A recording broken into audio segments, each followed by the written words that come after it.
हम तो तुम्हें परछाई समझते थे, तुमने तो कतरा कतरा में मुझे बिखेर दिया। स्ट्रगल वर्ड को ध्यान से देखो, कितना उलझन भरा शब्द है, बोलने में भी और स्पेलिंग में भी। ये अपने आप में ही एक संदेश देता है कि अगर तुम मुझे अपनाओ तो लड़खड़ाना गिरना पक्का है। ये दुनिया बहुत रहस्यमयी है दोस्त। यहाँ सिर्फ जन्म से ही ये तय हो जाता है कि आपको कितना स्ट्रगल करना है। कोई चांदी की चम्मच लिए पैदा होता है तो कोई माचिस की तिल्ली।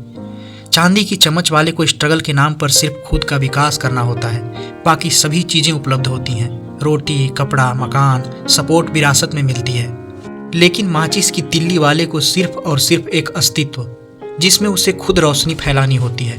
कुछ समझदार होते हैं जो अपने भविष्य को ठीक करने का प्रयास करने लगते हैं, और कुछ लोग अपनी किस्मत का लिखा मान उसी दलदल में फंसे रह जाते हैं।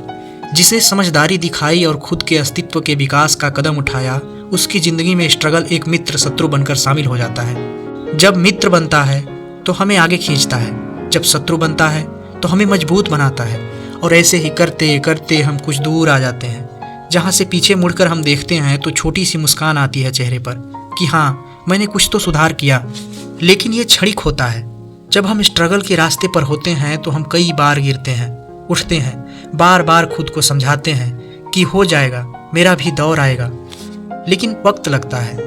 एक वक्त के बाद वो सभी जो आपके प्रयास को एप्रिसिएट किया करते थे, संदेह करने लगते हैं या होप खोने लगते हैं, चुप सा हो जाते हैं कि इससे नहीं हो रहा। लेकिन उनकी चुप्पी के पीछे रहस्य होता है। वो समझ नहीं पाते कि आप क्या कर रहे हो, क्यों कर रहे हो, कब तक करोगे।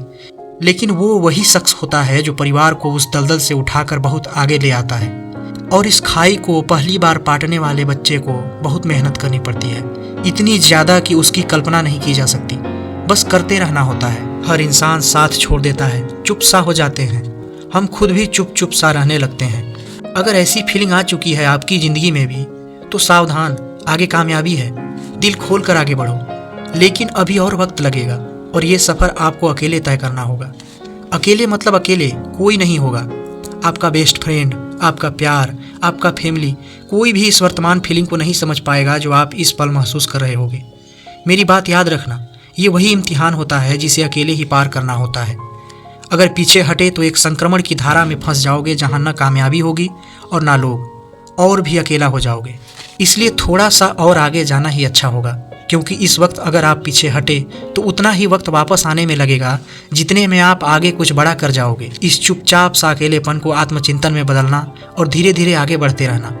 इस वक्त के बाद खूबसूरत सा एहसास होगा, जहां आपकी कामयाबी साथ होगी। वो फीलिंग होगी जिस पल, जिस दौर, जिस खाई को पार करके यहाँ पहुँचे रहोगे। ऐसी खुशी जो सिर्फ और सिर्फ आप महसूस कर सकोगे। बाय दोस्त, मेहनत करते रहो, लगे रहो।